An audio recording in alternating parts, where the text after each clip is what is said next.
રાધે રાધે, જય સિયારામ. આપણે શ્રી શ્રી સુખરામ બાબાજીનું ચરિત્ર ચાલે છે.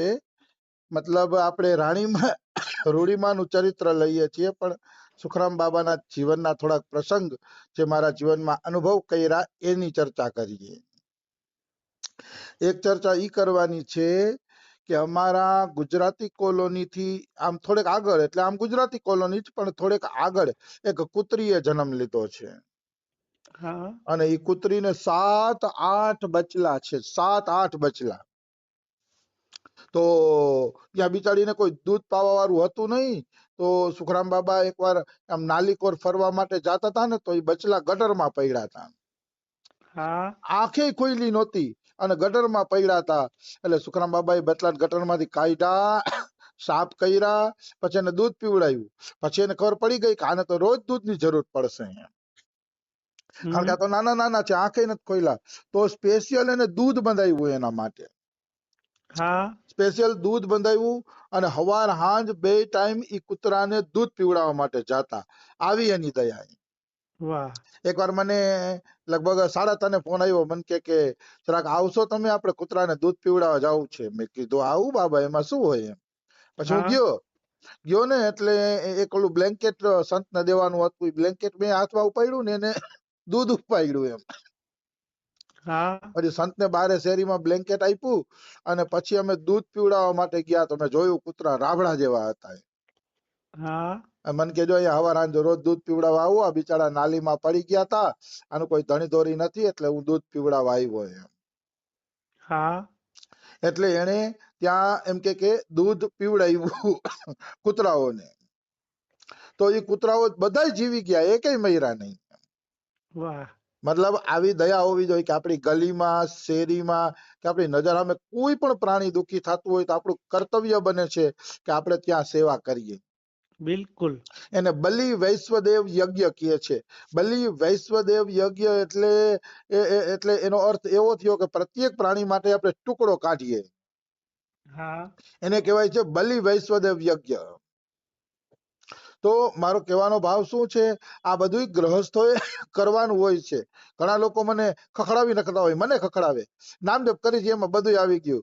અરે ભાઈ, નામજપ કરીને આવી ગયું એ વાત સાચી છે, પણ તમે થપ્પા થપ્પા સંગ્રહ કરીને બેઠા છે ને, એમાંથી આસક્તિ ત્યારે છૂટશે જ્યારે બીજાની સેવા કરશો. બિલકુલ રામસુખદાસજી એમ કે છે કે બીજાની સેવા કર્યા વગર સંગ્રહ કરવાની આસક્તિ કોઈ દી છૂટતી નથી. હા સેવાની ભાવના રાખો તમે. આને બલિ વૈશ્વદેવ યજ્ઞ કહેવાય. આપણી ગલીમાં, આજુબાજુમાં કોઈ પણ પ્રાણી, હું એમ નથી કહેતો આપણે આખા સંસારના કૂતરાઓને રોટલા નાખવા છે, હા એવું મારું કહેવાનું નથી. આપણી ગલીની અંદર,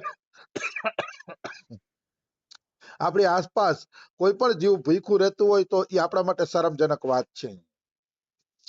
અમારા બાબાના શેરીના ગલીના કૂતરા રાબડા જેવા પૈડા હોય, ખાવાનું મળે. અને અમારા બાબા ઝોલો પરિક્રમા કરવા નીકળે ને તો એક સંત ઝોલો ભરીને રોટલીઓ લઈને નીકળે અને કૂતરાઓને એક એક બબે ટુકડો આપતા જાય, એક એક બબે ટુકડો આપતા જાય, ઝોલી ભરીને રોટલા નીકળે છે. આવી વસ્તુ છે. એટલે કહેવાનો ભાવ શું છે, કહેવાનો ભાવ ઈ છે કે આવી રીતે હોવું જોઈએ, સેવા ભાવના હોવી જોઈએ. તો ભલે ને બધાય પ્રાણીને જીવવાનો અધિકાર છે, એટલે આપણે ટુકડો દઈએ ને એ જીવી જાય તો એ પણ એક પુણ્યનું કામ છે. પુણ્ય તો ઠીક, પ્રસન્નતા ભગવાનની મળે, કારણ કે પ્રત્યેક પ્રાણીમાં ભગવાન રહેલા છે. હા તો આ રીતે મેં સુખરામ બાબાની અંદર આ ગુણ જોયો અને એને પોતાના ખર્ચે 2 સમય દૂધ પીવડાવ્યું. અત્યારે દૂધ મળતું નથી, તમે જુઓ, હા દૂધ ક્યાંય અત્યારે મળતું નથી, ગોતવા જાય તોય. એવી દૂધની માંગ છે આખા વિશ્વમાં અને ભારતમાં બધાય. એવા સમયમાં પણ એને એ પૈસા ખર્ચીને પણ એ કૂતરાઓને દૂધ પીવડાવીને ઉછેર કર્યો. હા હવે તો એ મોટા થઈ ગયા છે. આવી વસ્તુ છે. પછી એમને જિંદગીભર કોઈ દી છે ને કુટિયા નથી બનાવી. સુખરામ બાબા એમ કેતા કે મારા ગુરુજીએ કોઈ દી કુટિયા નથી બનાવી, મથુરાદાસજીએ. હા એને કોકે કીધું ને મથુરાદાસજીને કે મથુરાદાસજી, તમને અહીંયા જમીન અમે આપી દઈએ તો આ જમીન ઉપર તમે કુટિયા બનાવી લ્યો. मथुरादास जी ने कीधु कोके तो मथुरादास जी के ईंट पत्थरों का मकान जोड़ना था तो फिर घर छोड़ा ही क्यों है મતલબ ઈટ પથ્થરના મકાન બનાવવા હોય તો પછી ઘર છોડ્યું જ શા માટે ઘર છોડવાની જરૂરત શું હતી હા જો ઈટ પથ્થરના મકાન બનાવવા હોય તો એના ગુરુએ કોઈ દી કુટિયા બનાવી નહીં ન કે એને કરોડો રૂપિયાની જમીન વૃંદાવનમાં દેતા હતા શિષ્યો કરોડો રૂપિયાની કે તમે વૃંદાવનમાં મકાન બનાવી લ્યો હા પણ એ કરોડોની જમીન દેતા હતા તો એને ઈ બનાવ્યું નહીં મકાન ત્યાં અને ઈ જ ગુણ સુખરામ બાબાએ ગુરુનો ઈ જ ગુણ પોતાના જીવનમાં લીધો હા હું લગભગ 2010 થી એમના પરિચયમાં આવ્યો ત્યારે એ રાધા માધવ આશ્રમમાં રહેતા રાધા માધવ આશ્રમમાં એક રૂમ એને આપવામાં આવેલો હતો ત્યારે આટલી પબ્લિક આવતી નહોતી એટલે રાધા માધવમાં પરમેનન્ટ એક રૂમ એમને આપવામાં આવેલો હતો એ રૂમમાં હું એમના દર્શન કરવા માટે ક્યારેક ક્યારેક જાતો મળવા માટે ક્યારેક ક્યારેક જાતો ત્યાં એમ તો એ રાધા માધવ આશ્રમની અંદર પણ હું એને નિષ્કિંચન ભાવે જોતો કે ગમે ત્યાં બારે જાય ને તો અહીંયા આગળિયો જ મારતા તાળું ન મારતા રાધા માધવમાં રહેતા તોય મેં કીધું બાબા તમે તાળું કેમ નથી મારતા તો કે આમાં પ્રિયાશરણ શું છે કે ગુરુજીના ફોટા છે થોડાક પુસ્તકો છે ને ઈ જ છે કે બીજું કઈ છે નહીં હું તાળું મારીએ ત્યારે એની ઈ નિષ્કિંચન અવસ્થા હતી એમ હા કે ઈ રૂમની અંદર તાળું પણ મારતા નહીં એકવાર મેં એમને પૂછ્યું હતું મેં તો બાબા તમે અહીંયા યાત્રાળુ આવતા હોય બસુવાળા આવતા હોય આ તો ધર્મશાળા છે બધા પ્રકારના લોકો આવતા હોય તો તમને સારો સત્સંગનો મોકો મળી જતા હશે મેં તો વધારે સત્સંગ કરી લ્યો અહીંયા નવા જે આવે ધર્મશાળામાં ના અંતે ને મેં એમ પૂછ્યું તો કે અરે પ્રિયા શરણ એવું નથી કે હું એકાંત પ્રિય છું કે ક્યારેક એમ લાગે કે મોટી બસ આવી છે ને બધા દેકારો કરે છે તો અંદરથી રૂમનો દરવાજો બંધ કરીને હું મારું ભજન જ કરતો હોઉં છું કે મને સંપર્ક તો મેં કીધું બાબા હું તો એમ માનતો હતો કે તમને એકાંત કરતા સત્સંગ વધુ પ્રિય હશે એટલે ધર્મશાળામાં નવા નવા માણસો આવતા હશે તો તમે સરસ સત્સંગ ચર્ચા કરતા છો તો કે ના ના એવું નથી હું એકાંત પ્રિય જ છું કે ત્યારે મને એમને કીધું હતું કે એકાંત પ્રિય છું હું તો આ રીતે એની એકાંત પ્રિયતા પણ હતી અને કુટિયા પ્રત્યે કોઈ મોહ હતો નહીં કારણ છેલ્લી અવસ્થામાં તેમને શિષ્યો કેટલાય બની ગયા હતા અને શિષ્યોએ પોતાના સારા સારા મકાનો પણ બનાવેલા હતા પણ એમને કોઈ કુટિયાનો લોભ નથી રાખ્યો કુટિયા નથી બનાવી આજે મેં મારી નજરે જોયેલી વાતો છે એની યારે બેહીને એ જ હું તમને કહું છું કે એને ક્યારેય કુટિયા બનાવેલી નથી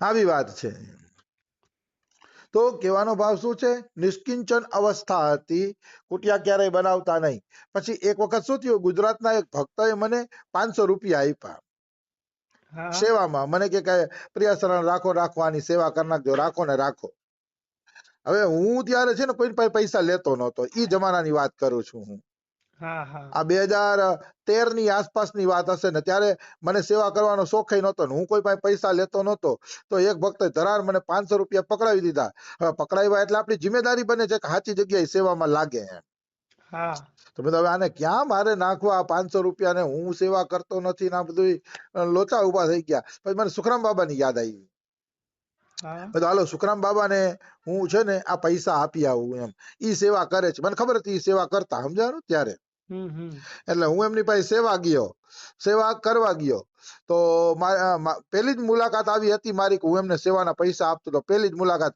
હું તો સત્સંગ માટે તમે ઘણી વાર મળતા એમ પણ આ પૈસા દેવાની પેલી મુલાકાત હતી એટલે મેં 500 રૂપિયા આપ્યા ને એટલે એને 2 ખિસ્સામાંથી 2 કોથરી કાઢી બે ખિસ્સામાંથી એક એક કોથરી કાઢી મને કે જો પ્રિયાશરણ આ સેવાની કોથરી છે મને જે સેવામાં આપે આ કોથરીમાં જમા કરું છું અને આ ખિસ્સાની કોથરી છે ને મારા ઘર ખર્ચની છે એમાંથી હું મારા ઘરનો ખર્ચ હલવું છું બે કોથરી અલગ અલગ છે કે સેવાની વસ્તુ સેવામાં જ રહે છે મારા ઘર ખર્ચ વાળી વસ્તુ આ જ કોથરીમાં રહે છે મને કે એવું મને એને દેખાડ્યું અલગ મેં તો બાબા મને તમારા પર વિશ્વાસ છે તો કે ના પ્રિયાશરણ તમે પહેલી વાર આપવા આવ્યા છો એટલે હું આ ચોખવટ કરું છું દીધા પછી એમ ન થવું જોઈએ કે યોગ્ય સેવા થઈ હશે કે નહીં અત્યારે બધા લેવા વાળા જ છે તમે આપો એટલે એ કેવા તૈયાર નથી હું ક્યાં ઉપયોગ કરું છું પટ કરતા લઈ લે છે બધા